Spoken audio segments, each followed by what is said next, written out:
No one understood the Arabic investor until the cleaning lady stepped in and translated everything. The most important meeting in the history of Horizon Construction Group was about to fail completely. The Arabic investor grew increasingly agitated, gesturing angrily, while the executives around the mahogany table broke into a cold sweat. Their official translator had mysteriously cancelled at the last minute.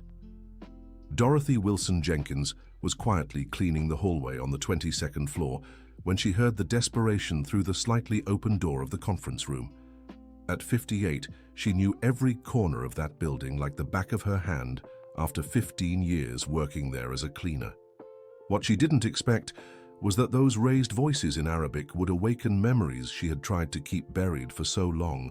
The man in traditional white robes spoke loudly, clearly frustrated, while the general director, Richard Thompson, tried desperately to calm him with frantic gestures. Dorothy stopped mopping the floor and listened. She understood every word coming from that man's mouth, and what he said sent a chill through her. "Please, Mr. Fahad, our translator should be here any minute," Richard said, sweat dripping down his forehead despite the air conditioning. The Arabic man responded in his native tongue, but Dorothy knew he was saying he had waited long enough and considered this a sign of disrespect. Her hands trembled slightly as she clutched the cleaning cloth. It had been over 20 years since she last heard or spoke Arabic. The financial director, Karen Williams, nervously shuffled papers, while the project manager, Michael Anderson, tried showing blueprints and charts to the visitor, who completely ignored them. Dorothy knew these people well. Karen always treated her with indifference. Michael was polite but distant, and Richard barely knew she existed. The investor stood from his chair, clearly losing patience. In Arabic, he said this was his final warning. If they couldn't communicate properly within 10 minutes, he would cancel the entire investment and look for another company in the United States. Dorothy's heart raced. She knew this project meant hundreds of jobs, including hers. The company had been struggling financially for months, and this investment was their lifeline. She looked at her calloused hands, at the faded blue-green uniform she wore every day, and made a decision that would change her life forever. She lightly knocked on the slightly open door. "Excuse me," she said timidly, stepping into the luxurious room. Everyone turned to her with expressions of surprise and irritation. Richard was about to dismiss her when she did something that left everyone speechless. "Assalamu alaikum," she greeted the investor in flawless Arabic. The man stopped immediately, his eyes widening. He returned the greeting and asked if she spoke his language. "Yes, sir. My name is Dorothy Wilson Jenkins, and I've worked here as a cleaner for 15 years. I heard you were having trouble communicating." Her simultaneous translation into English had an immediate impact in the room. Karen dropped the papers she was holding. Michael's jaw hung open, and Richard looked like he'd seen a ghost. Dear listener, if you're enjoying the story, don't forget to like and especially subscribe to the channel. It really helps us who are just starting out. Now, back to the story. The investor, who introduced himself as Fahad Al-Saleh, smiled for the first time since arriving in the United States. He spoke directly to Dorothy, asking where she had learned Arabic so fluently. "I lived in the Middle East for a few years, Mr. Al-Saleh. My late husband worked there." When she translated her response for the executives, the mood in the room shifted completely. Richard tried to regain control of the situation. "Dorothy, I appreciate your help, but this is a very important and technical meeting. Perhaps it would be better to wait for the official translator." Fahad understood the dismissive tone, even without comprehending the Portuguese words. He spoke firmly to Dorothy, asking her to translate exactly what he was about to say. "Mr. Al-Saleh is saying that if you truly considered this meeting important, you wouldn't have let the translator miss it. He says he prefers to speak through me, as at least I showed respect by greeting him properly." The tension in the room was palpable. Karen whispered something to Michael about the inappropriateness of a janitor participating in a multi-million-dollar meeting. Dorothy heard but maintained her composure. Fahad began discussing the investment details, but Dorothy noticed something more in his words. He mentioned irregularities in the documents he had received earlier, discrepancies in the numbers that didn't match what was being presented now. She hesitated for a moment. Translating this could put the executives in a very uncomfortable position. But Fahad looked directly at her and repeated his words, making it clear he expected a complete and honest translation. Mr. Al-Saleh would like to clarify some inconsistencies he found in the financial reports. He has specific questions about material and labor costs that don't align with market values. Richard visibly paled. Karen began frantically shuffling through papers, searching for the correct spreadsheets. Michael cleared his throat nervously. Tell Mr. Al-Saleh we can address any concerns in a follow-up meeting, with our full team present. But Fahad wasn't willing to accept evasions. He spoke directly about specific numbers, citing figures Dorothy knew couldn't be in the official documents. How did he have such detailed information? Mr. Al-Saleh wants to know why the cost of steel is being charged 30% above market price, and why there's an intermediary company not listed in the main contracts but appearing in bank transfers. The silence that followed was deafening. Dorothy realized she had just translated something that could have very serious consequences. Karen looked at Richard with an expression mixing panic and anger. How does he have this information? Michael whispered. Fahad continued speaking, and his next words nearly made Dorothy lose her composure completely. Mr. Al-Saleh says he met my husband. He wants to know if Robert Jenkins worked on the construction of Al Faisal Bridge in Dubai between 2005 and 2008. The executives noticed something shift in Dorothy's expression. Her hands trembled slightly as she confirmed to Fahad that yes, Robert Jenkins was her late husband. The conversation that followed was intense and emotionally charged. Fahad explained that Robert had saved his life during an accident at the bridge construction site. A 2-ton steel beam had come loose from a crane, and Robert pushed Fahad out of the way, severely injuring his own arm in the process. Your husband refused any reward at the time, Dorothy translated, tears in her eyes. He said anyone would have done the same, but he asked for one thing in return. Richard tried to interrupt, clearly uncomfortable with the personal turn the conversation had taken, but Fahad made a firm gesture for him to be silent.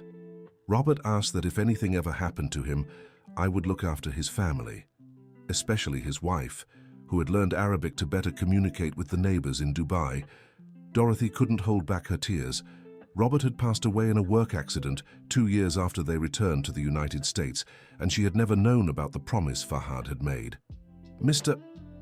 Al-Saleh says he's been looking for me for 15 years. He hired private detectives all over the United States, but Dorothy Jenkins is a very common name. When he learned that Horizon Construction Group had an employee by that name, he decided to investigate personally before making the investment. The revelation had a devastating impact in the room. Richard realized the investment wasn't just some random deal. There was a very specific personal motivation behind it. Karen stood up abruptly. This is ridiculous. A janitor can't lead a business meeting. Fahad understood the aggressive tone and responded firmly. Dorothy translated with a trembling voice. Mr. Al-Saleh says he prefers to do business with honest people, regardless of their social standing. He asks if your attitude reflects the company's values. The tension escalated quickly. Michael tried to ease the situation, but Karen wasn't willing to accept that an entry-level employee was dictating the course of a multi-million-dollar meeting. Dorothy, you may leave now. We'll handle this internally. But Fahad was categorical. He spoke at length with Dorothy, and she translated with growing disbelief. Mr. Al-Saleh says he'll only proceed with the deal if I'm appointed as the official translator for all contracts and meetings. He no longer trusts the company after the irregularities he uncovered, but he trusts me because of my husband. Richard tried to protest, but Fahad had already stood up and was walking toward the door. He's saying he has other investment options in the United States. If the company isn't willing to work transparently and respect its employees, he'll take his money elsewhere. The threat was real and serious. Michael knew the company wouldn't survive without that investment. Hundreds of families would lose their jobs, including Dorothy herself. Wait, said Richard. We can talk about this. Fahad stopped and turned. He spoke briefly with Dorothy. He wants an answer now. Either I become an official part of the negotiation team, or he walks away. Karen was beside herself. Richard, You can't possibly be considering this seriously. She has no qualifications. My qualification is speaking Arabic fluently and having the trust of the man who can save our company, Dorothy replied, surprising everyone with her firmness. The ensuing argument was intense. Karen argued it was a dangerous precedent to promote employees without technical criteria. Michael tried to find a middle ground. Richard calculated the financial costs of losing the investment. Fahad observed everything in silence, but Dorothy sensed he understood more English than he let on. When the discussion reached its peak, he spoke again. Mr. Al-Saleh wants to clarify one thing. He's not asking to promote me out of charity. He says that during the 15 years he searched for me, he investigated my life thoroughly. He knows I've always been an exemplary employee, that I've never missed a day of work, that my daughter is graduating with a business degree on a scholarship, and that I have an impeccable reputation in the community. The words brought an uncomfortable silence. No one in the company knew these details about Dorothy's life. To them, she was just an invisible janitor who arrived early and left late. Furthermore, she continued, translating Fahad's words, he's offering a $50 million investment, but with one additional condition. 10% of that amount must go to a development fund for entry-level employees. Richard nearly choked. $5 million? For training programs, scholarships for employees' children, and improving working conditions, Dorothy confirmed. Karen realized she was losing the battle. The offer was too generous to refuse, but she still had one last card to play. What if she makes translation mistakes? What if we lose contracts due to miscommunication? Fahad smiled for the first time and replied in Portuguese, surprising everyone. I understand Portuguese, I was just testing you. The shock was universal. Michael dropped the pen he was holding. Karen turned pale as she realized all her spiteful remarks had been understood. I learned Portuguese when I began searching for Dorothy, explained Fahad, still with an accent but clearly. I wanted to be sure she was the right person before revealing myself. Richard tried to regain some control of the situation. Well, if you speak Portuguese, then we don't need a translator. No, Fahad replied firmly. Dorothy was invisible to you for 15 years. Now she will be seen. That is my condition. The meeting was suspended so the directors could discuss privately. Dorothy was told to wait outside, but Fahad insisted she stay. They will decide my future in front of me, she said. The discussion that followed revealed much about the company's culture. Karen argued that accepting Fahad's conditions would set a dangerous precedent, encouraging other employees to step out of line. Michael worried about the technical implications of having someone without specific qualifications in a position of responsibility. Richard was clearly more interested in the money than ethical concerns. $50 million, he kept repeating. Dorothy watched everything in silence, but inside, a revolution was taking place. For the first time in 15 years, she wasn't invisible.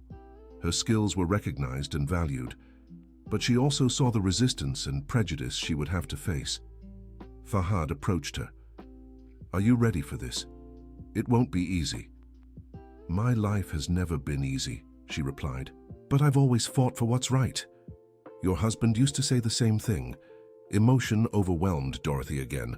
Robert had always encouraged her to use her skills, not to hide behind excessive humility. Maybe this was the moment to honor his memory. Dear listener, if you're enjoying the story, don't forget to like and especially subscribe to the channel. It helps us a lot as we're just starting out. Now, continuing. The final decision came after 2 hours of discussion. Richard returned to the room with an offer. Dorothy will accept Mr. Al-Saleh's conditions. You'll be promoted to International Relations Assistant with a salary of $5,000 and involvement in projects related to Arabic investment. It was a dramatic change, from minimum wage to 5 times more, from invisible to key player. But Dorothy noticed something in Richard's tone that made her cautious. What's the catch? She asked directly. There is no catch, Richard lied. We're recognizing your value. Fahad watched the exchange closely. He said something in Arabic to Dorothy. He's asking if I trust their word. The question made her think. She had known these people for 15 years. Richard was known for promising much and delivering little. Karen never forgave those she considered out of place. Michael was more neutral, but had no real authority. "I want the agreement in writing," she said, "with all conditions specified." Karen protested that it was unnecessary, but Fahad immediately backed Dorothy. Very wise, always have everything documented. The rest of the afternoon was spent preparing contracts and paperwork. Dorothy called her daughter Emily to share the news. "Mom, this is amazing. I always knew you were capable of so much more." "I'm scared, sweetheart. It's going to be very hard. You raised a daughter alone after Dad passed, worked 2 jobs to keep me in school, and even learned Arabic to adapt when we lived abroad. If that's not qualification enough, I don't know what is." Her daughter's words gave Dorothy the strength she needed. Emily was right. She had overcome much greater challenges. When she returned home that night, Dorothy looked at herself in the mirror. The woman she saw was no longer an invisible janitor. She was a survivor, a fighter, someone who was about to change not only her own life, but possibly the lives of many other employees. But she had no idea of the storm she was about to face. The next morning, Dorothy arrived at the company an hour early, as she always did. But this time, instead of grabbing the cleaning supplies, she headed to the 22nd floor, where a desk had been set up for her in the meeting room. Her co-workers' reactions were immediate and varied. Some greeted her sincerely, happy for her success. Others looked at her with suspicion and envy. Nancy, her direct supervisor in cleaning, was one of the most resistant. "So now you're too good to talk to us," she said bitterly. "Nancy, nothing has changed between us. I'm still the same person." "Of course it has. Now you make more in a month than I do in a year." The words stung Dorothy. Nancy had been a friend all those years. Realizing that success could cost friendships was a price she hadn't considered. Karen walked into the office with an expression that didn't hide her irritation. She dropped a huge stack of documents on Dorothy's desk. "If you're going to work here, you need to understand all these contracts and regulations. I hope you studied business law in college." "I didn't go to college," Dorothy replied calmly, "but I have 15 years of hands-on experience seeing how this company works." Experience mopping floors isn't a qualification for handling million-dollar contracts. The tension was obvious, but Dorothy kept her composure. Fahad had warned her it would be hard, and she was prepared for the challenges. Michael was more diplomatic, but no less challenging. "Dorothy, I'll need you to review all these technical documents. They're engineering specifications that need to be translated with absolute precision." She looked at the papers filled with technical terms in English. It would be a challenge to translate concepts she didn't fully grasp, but she was willing to learn. "Can I take them home to study? I want to make sure I understand everything before translating." "These documents are confidential. They can't leave the building." It was an obvious trap. How could she prepare properly if she couldn't study the materials at home? But Dorothy found a solution. "Then I'll stay late to study everything in detail." Her dedication began to impress some co-workers, but also intensified the hostility of others. Karen spread rumors that Dorothy was getting too big for her britches and would soon be fired when Fahad realized she wasn't up to the task.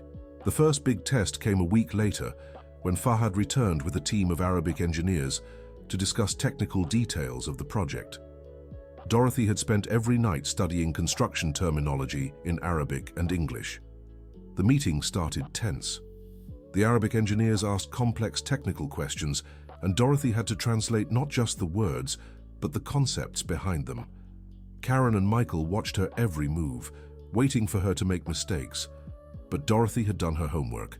Not only did she translate accurately, but she also spotted a major discrepancy in the structural calculations that even the American engineers had missed. The Arabic engineers are concerned about the specified concrete strength. They've calculated that with New York City's humidity, the proposed mixture might not meet the necessary durability. Michael checked the numbers and confirmed Dorothy was right. The American specifications needed adjusting to meet international standards. "How did you know that?" asked Michael, impressed. "My husband worked with that. I paid attention when he explained the challenges of adapting construction techniques for different climates. The competence she showed changed the meeting's dynamic. The American engineers began taking her more seriously, and the Arabs expressed satisfaction with the quality of the translation. But success brought new problems. Karen noticed her attempts to sabotage Dorothy were failing and decided to escalate her tactics. That afternoon, she called Dorothy for a private talk. "You're fooling yourself if you think this will last," she said coldly. "Farhad will leave eventually, and when that happens, you'll go back to where you've always belonged." "Why do you hate me so much?" Dorothy asked directly. "I don't hate you. I just believe everyone should know their place. You've broken the natural order of things. The natural order is that capable people are recognized for their merit, not limited by prejudice." The argument heated up, and Karen made a veiled threat. "Your daughter attends the private school on the company's scholarship, doesn't she? It'd be a shame if she lost that opportunity because of her mother's arrogance." Dorothy's blood ran cold. Bringing Emily into this crossed a red line, but she kept her composure. "If you threaten my daughter again, I'll tell Farhad exactly what kind of person you are. He won't be here forever to protect you. Then I'll have to learn to protect myself." The tension between them became unbearable. Karen began documenting every small mistake Dorothy made, looking for reasons to question her. But Dorothy was meticulous and careful, making it hard to find real flaws in her work. The situation reached a breaking point when Karen discovered Dorothy had stayed in the office very late studying documents. She claimed it violated security protocols and demanded Richard take disciplinary action. "She's not authorized to stay in the building after hours," Karen argued. "I authorized it," Farhad interjected, having arrived for a morning meeting. "Dorothy needs to stay updated, and her dedication is admirable. This sets dangerous precedents. Other employees might demand the same privileges. Other employees can earn the same privileges when they show the same commitment." Farhad's response ended the discussion, but left Karen even more determined to find a way to harm Dorothy. The opportunity came 2 weeks later, when a miscommunication nearly delayed an important delivery. Karen managed to blame Dorothy for the confusion, claiming the translation had been ambiguous. "See?" she said triumphantly to Richard. "I told you this would happen." But when they investigated, they found the error had been caused by a failure in the internal communication system, not Dorothy's translation. Karen had deliberately twisted the facts to frame her colleague. Farhad was furious when he learned about the sabotage attempt. "This is unacceptable," he told Richard. "If you can't protect competent employees from internal persecution, maybe I'm investing in the wrong company." Richard found himself in an impossible position. He couldn't fire Karen, who'd been a director for 10 years, but he also couldn't afford to lose Farhad and his investment. His solution was to transfer Karen to another department, away from the projects tied to the Arabic investment. But this only deepened her animosity toward Dorothy. "You don't know who you're messing with," Karen whispered as she passed Dorothy in the hallway. "I have friends in this company you can't even imagine." The threats became subtler but more constant. Dorothy found her work materials accidentally damaged, her important emails lost, and her meetings forgotten by the American participants. Realizing she needed allies, Dorothy began building relationships with other employees. She discovered many of them also suffered under Karen's authoritarian behavior and were happy to support someone who had stood up to her. Emily, her daughter, also became an important source of emotional support. "Mom, you're changing," she said during dinner. "You're more confident, more determined. I'm learning I've always been stronger than I thought. Dad would be proud." The mention of her husband made Dorothy reflect on how Robert would have reacted to the situation. He had always encouraged her to fight for her rights, not to accept injustices passively. Maybe this was the moment to fully honor his memory. The turning point came when Dorothy discovered something that would change everything. Working late one night, she noticed strange movements in Karen's office. Curious, she quietly approached and saw the director transferring confidential files to a flash drive. Dorothy was torn between confronting Karen immediately or investigating further. She chose the latter and began observing the director's behavior patterns. She found that Karen was systematically copying confidential information about Farhad's projects. Even more disturbing, she seemed to be passing this information to competitors, trying to sabotage the Arabic investment from within. The discovery was shocking. Karen wasn't just targeting Dorothy out of personal bias, she was actively working against the company's interests. Dorothy faced a complex moral dilemma. Exposing Karen could be seen as personal revenge, but withholding the information would harm Fahad, who trusted her, and all the employees who depended on the investment's success. She decided to gather solid evidence before making any accusations. Over several nights, she discreetly documented Karen's suspicious activities, taking photos and making detailed notes. What she uncovered was even worse than she imagined. Karen wasn't just selling information. She was coordinating a scheme to make Fahad's investment fail, forcing him to sell his stake at a loss to a group of American investors who would reward her generously. The conspiracy involved several people within the company, including some suppliers and even a board member. Dorothy realized she had uncovered something far bigger and more dangerous than a simple personal rivalry. Dear listener, if you're enjoying the story, please take a moment to like and especially subscribe to the channel. It helps us a lot as we're just starting out. Now, continuing. The decision of how to proceed was agonizing. Dorothy knew exposing the conspiracy would put her in real danger.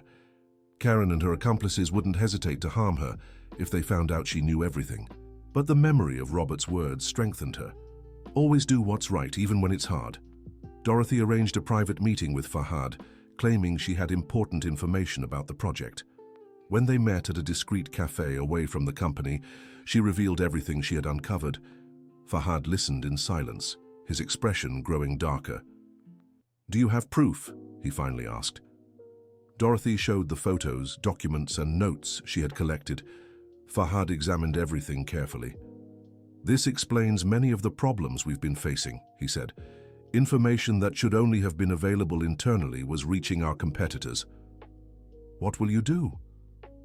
"First, I'll protect you. If they find out you told us this, your life could be in danger." The gravity of the situation hit Dorothy completely. She had considered workplace harassment, not actual physical threats. "Second," continued Fahad, "I'll use this information to dismantle the conspiracy without them knowing how we found out." The plan they devised was complex and risky. Dorothy would continue working normally, but now she'd be a double agent, feeding false information to Karen while reporting the real activities to Fahad. The following weeks were the most tense of Dorothy's life. She had to maintain a normal facade while participating in a dangerous game of corporate espionage. Karen, noticing Dorothy had become more cautious, intensified her efforts to obtain information. She even went as far as offering a promotion in exchange for access to Fahad's detailed plans. "You could be the supervisor of the cleaning department," Karen said. "A good salary, benefits, stability. Much better than this temporary arrangement with the Arabic man." "I'm not interested," Dorothy replied. "Think about it. Fahad will leave eventually. I'll be here forever." The pressure was intense, but Dorothy remained loyal to Fahad and the values Robert had taught her. The final confrontation came unexpectedly. Karen, desperate for information, tried to access Dorothy's computer at night, but Fahad had installed monitoring software, and she was caught in the act. The emergency meeting the next morning was tense and dramatic. Richard, Karen, Michael, Dorothy, and Fahad gathered in the conference room with evidence spread across the table. "Karen, can you explain why you were trying to access confidential project files?" Richard asked. "I was checking if everything was being handled properly. Dorothy doesn't have enough experience to deal with such important information." "And can you explain these photos of you copying files to external devices?" Fahad continued, showing the evidence. Karen paled, but tried to keep her composure. This must be a misunderstanding. And can you explain these emails exchanged with representatives from Atlantic Builders, our main competitor?" Richard pressed, now armed with all the evidence. Karen's mask finally fell. Realizing she was cornered, she lashed out. "You're destroying this company," she shouted, "promoting the wrong people, breaking established protocols, giving power to those who don't deserve it." "Karen," Richard said firmly, "you're fired for just cause." "You'll regret this, Richard. I know things about this company that could ruin you." "The only things you know are the crimes you committed yourself," Fahad replied, "and we have evidence of everything." Karen stormed out of the room in fury, but not before casting one last venomous look at Dorothy. "This isn't over," she whispered. In the following days, the investigation revealed the full extent of the conspiracy. 3 suppliers were involved, 2 employees from the finance department were fired, and a board member resigned to avoid legal action. The cleanup in the company was traumatic, but necessary. Fahad could finally proceed with his investment without internal sabotage, and Dorothy found herself at the center of a historic corporate transformation. Richard called her for a private conversation. "Dorothy, I owe you an apology, not just for how you were treated, but for not seeing what was happening in my own company. You couldn't have known. Karen was very skilled at hiding her activities. But I could have paid more attention to the employees. I could have recognized your worth much sooner." The conversation marked the beginning of a new era at Horizon Construction Group. Dorothy was officially promoted to Director of International Relations with a corresponding salary and responsibilities. More importantly, Fahad implemented the employee development program he had promised. $5 million were allocated for training courses, scholarships, and workplace improvements. Dorothy became the program coordinator, a responsibility she embraced with passion. She knew exactly what it was like to be invisible and undervalued, and she was determined to create opportunities for others. Nancy, her former supervisor in cleaning, was one of the first beneficiaries. Dorothy enrolled her in a facilities management course, and within 6 months, she was promoted to General Supervisor of Building Services. "Thank you for not giving up on me," Nancy said, tears in her eyes.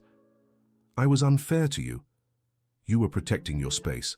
I understand that. But now we have room for all of us to grow together." The program's success attracted national attention. Business magazines wrote articles about the transformation of Horizon Construction Group. Dorothy was invited to speak at events about inclusion and employee appreciation. But the public recognition also brought new challenges.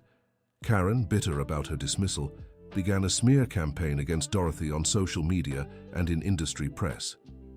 "She's a fraud," Karen said in interviews. "She got the position through emotional manipulation, not competence." The accusations were painful, especially because some people believed them. Dorothy went through a period of depression and self-doubt. "Maybe she's right," she told Emily. "Maybe I really don't deserve to be here. Mom, you saved the company from a conspiracy. You identified technical problems engineers missed. You implemented programs that changed hundreds of employees' lives. How is that not merit? But I don't have a college degree, no formal business training. You have something far more valuable: real-world experience and moral integrity." Her daughter's support was crucial in helping Dorothy overcome her crisis of confidence. Fahad also offered constant reassurance. "In my country," he said, "we value wisdom that comes from life experience. You faced hardships that shaped your character. That's worth more than any degree." Gradually, concrete results silenced the critics. Fahad's investment created over 1,000 direct and indirect jobs. The development program trained 200 employees. The company became a model for corporate social responsibility. Dorothy found her footing in her new role. She became fluent in English and French to expand international business opportunities. She took night classes in business administration, not because she had to, but because she wanted to deepen her knowledge. Her relationship with Fahad evolved from obligation over a promise to a genuine business partnership. He included her in other investments, recognizing her ability to spot opportunities and problems others overlooked. "You have a special instinct for business," he said. "You see beyond the numbers. You understand the people involved." Dorothy's personal life also flourished. She bought a bigger home for herself and Emily, fully funded her daughter's education, and even started dating again, something she hadn't done since Robert left. Daniel Miller was an engineer hired for one of Fahad's projects. 15 years younger than Dorothy, he initially intimidated her. "I don't know if this is appropriate," she told Emily. "Mom, you spent 15 years thinking only about work and me. You deserve to be happy." "But what if people talk?" "People will always talk. What matters is how you feel." Her relationship with Daniel developed slowly, built on mutual respect and shared interests. He admired Dorothy's journey of overcoming adversity, and she appreciated his kindness and intelligence. When they finally made their relationship public, there were some hurtful comments, especially from former colleagues who envied Dorothy's success. But the couple faced the criticism together. "Age is just a number," said Daniel. "What matters is the connection between two people." Dorothy's first anniversary of her transformation was celebrated with a party at the company. Fahad gave an emotional speech. "A year ago, I came to the United States looking for a woman I thought needed my help. I discovered that in truth, I was the one who needed hers." The celebration was interrupted by shocking news. Karen had been arrested for fraud at another company, where she had tried to pull the same schemes she used at Horizon Construction Group. "She never learned," commented Michael, who now worked directly with Dorothy. "She kept trying to make money dishonestly." "That makes me sad," said Dorothy. "She had so much potential. If she had used her intelligence ethically, she could have been very successful." Karen's arrest definitively closed that chapter of Dorothy's life. There were no more threats or persecution. She could finally focus entirely on building her future. Emily graduated with honors in business administration and was immediately hired by the company as a trainee. Working with her daughter was a dream come true for Dorothy. "We're a dynasty," Emily joked. "The Jenkins women conquering the corporate world." "Your father would be so proud," Dorothy said, looking at the photo of Robert she kept on her desk. The second big test came when Fahad announced he was expanding his business to other countries in Latin America and wanted Dorothy to lead the operation. "It would be a promotion to executive vice president," he explained. "You'd oversee investments in the United States, Argentina, Chile, and Peru." The offer was tempting but also intimidating. It meant constant travel, even greater responsibilities, and stepping into a corporate level she had never imagined reaching. "I need to think about it," she said. "Of course. But no, I have complete faith in you for this role." Dorothy talked at length with Daniel and Emily about the opportunity. "It's the ultimate recognition of your worth," Daniel said. "You can't say no. But it means so much more pressure, so much more exposure. What if I fail?" "Mom," Emily interjected, "you've already proven you can overcome any challenge. This is just one more mountain to climb." The final decision came during a visit to Robert's grave. Dorothy spoke to him as she always did, sharing her dilemmas and challenges. "Robert, you always said I was stronger than I thought. Now I have the chance to prove it on a level we never even dreamed of. Give me the strength to accept this challenge." A gust of wind rustled the flowers she had brought as if in response. Dorothy smiled and made her decision. On Monday, she accepted the promotion. The official announcement caused a sensation in the business media. The woman who had been a janitor for 15 years was now stepping into one of the highest executive roles in the construction industry in the United States. "It's an inspiring story," said the journalist who interviewed her. "What would you say to others in similar situations?" Never underestimate your own worth. Recognition may take time, but it comes to those who persist and stay true to their integrity. And real transformation begins when we have the courage to dream beyond the limitations others place on us. The interview was widely shared and went viral on social media.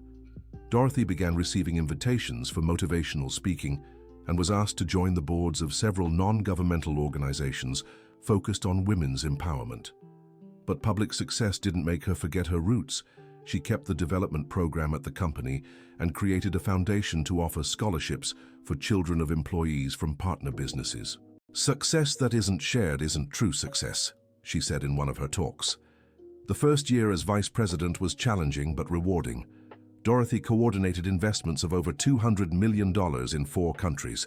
She learned Spanish to communicate better with local teams. She developed expertise in international regulations. Her relationship with Daniel grew stronger through the challenges. He supported her unconditionally, even when she had to travel for weeks on end. "You're living your purpose," he told her. "It's beautiful to see you so fulfilled. Sometimes I still can't believe this is real." It's real because you earned it. Every sacrifice, every humiliation, every tough moment prepared you for this. The ultimate validation came when Dorothy was invited to speak at Columbia University about leadership and organizational transformation. Standing in that auditorium, speaking to future executives was an achievement that surpassed all expectations. "You have educational privileges I never had," she told the students. "Use those privileges to create opportunities for others, not to isolate yourselves in ivory towers." The talk was a tremendous success. Several students approached her afterward for career and life advice. One young woman in particular moved her deeply. "My mother is a cleaner," the student said. "She always told me I had to study so I wouldn't go through the humiliations she did. But after hearing you, I realized she's a heroine, not a victim." "Your mother is right about the importance of education," Dorothy replied, "but you're also right about her being a heroine. Strength and dignity don't depend on titles or positions." The encounter inspired Dorothy to write a book about her journey. From the Ground Up, A Story of Transformation became a bestseller, with all proceeds going to her educational foundation. The book launch was held at an emotional event at Horizon Construction Group itself. Fahad wrote the foreword, Richard hosted the event, and Emily read excerpts on behalf of her mother. "This book isn't about me," Dorothy said during the presentation. "It's about all the invisible people who keep the world running. It's a reminder that potential exists everywhere, just waiting for recognition and opportunity." Daniel proposed during the event, in front of all their colleagues and friends. Dorothy said yes through tears of happiness. "I didn't think it was possible to be this happy," she whispered to him. "You deserve all the happiness in the world." The wedding was held a year later, in a simple but moving ceremony. Fahad was the best man, Emily was the maid of honor, and colleagues from all levels of the company attended the celebration. During the ceremony, Dorothy made sure to include a special tribute to Robert. He isn't here physically, but his lessons of integrity and courage guided every step of this journey. Daniel isn't replacing Robert. He's expanding our family with love and respect for our history. The speech left no dry eyes at the ceremony. Their honeymoon was in Dubai, where Dorothy visited the Al Faisal Bridge that Robert had helped build.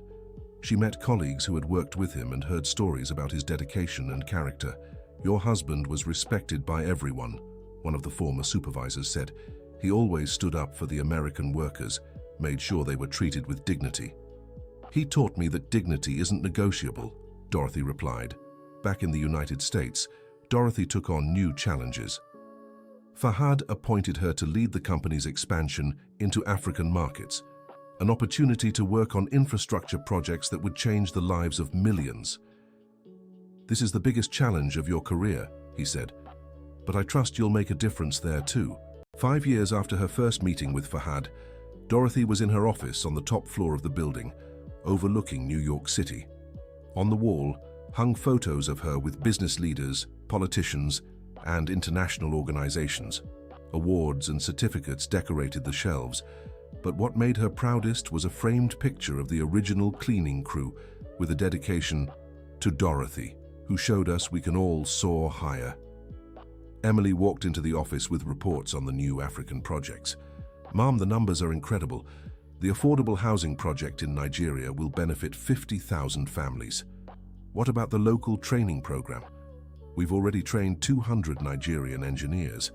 In 2 years, they'll be able to manage the projects independently." This was exactly the kind of impact Dorothy wanted to create, not just building, but empowering communities to shape their own futures. Daniel arrived for their scheduled lunch, a tradition they kept despite their busy schedules. "How was the meeting with the minister?" he asked. "Productive. They approved our proposal for the water infrastructure project. It'll bring clean water to 200 rural communities." "Robert would be proud," said Daniel, knowing the mention of her first husband didn't bother her. "I think about that every day. He planted the seeds of values I'm still reaping." During lunch, a call came in that would change everything again. It was from a United Nations representative. "Mrs. Jenkins, we'd like to invite you to coordinate a global sustainable infrastructure development program. It would be based in Washington, D.C., with work across all continents." Dorothy asked for a moment to process the news. It was the pinnacle of her career, but it would also mean leaving the United States, the company she'd helped transform, and the people she'd inspired. "I need to talk to my family," she finally said. The discussion with Daniel and Emily was long and heartfelt. "It's a once-in-a-lifetime opportunity," said Emily. You could impact the entire world, but it would mean leaving everything we've built here. Mum, you didn't just build a career, you built a legacy. That legacy will stay here even if you go. Daniel was pragmatic. It's your decision. I'll support you no matter what you choose. If you go to Washington, D.C., I'll go with you. If you stay, we'll keep building amazing things here together. The answer came during a visit to the community where she'd grown up. Dorothy walked the streets of her childhood, talking to neighbors who'd followed her journey. "You've already done so much for us," said Mrs. Henderson, a family friend. "Now you can do it for the whole world. But I'm afraid of forgetting my roots. Child, your roots aren't in a place. They're in your values. Wherever you go, you'll take us with you." The neighbor's simple wisdom moved Dorothy deeply. She realized her mission had grown beyond the borders of the United States. She accepted the UN's invitation. Her farewell from Horizon Construction Group was emotional. The company created an institute in Dorothy's name to continue the development programs she'd started. Fahad gave a heartfelt speech. "Dorothy taught me that the best investments are in people. Thank you for showing me that true success is measured by the lives we touch, not the money we accumulate." Richard, who had become a loyal ally over the years, announced that Dorothy would always be welcome at the company as an honorary consultant. "You didn't just transform our company, but our understanding of leadership and human potential." The move to Washington, D.C. marked a new chapter of challenges and growth. Dorothy worked with world leaders, coordinated projects in dozens of countries, and influenced international development policies. But she never forgot the lessons she learned as a custodian. In every high-level meeting, she reminded participants that their decisions affected real people with real lives. "Infrastructure isn't about concrete and steel," she often said. "It's about human dignity and future opportunities." End of story. Now tell us what you thought of this inspiring story of perseverance and courage. Do you know someone who, like Dorothy, was underestimated but proved their true worth? Leave your comment, like the video, and subscribe to the channel for more uplifting stories.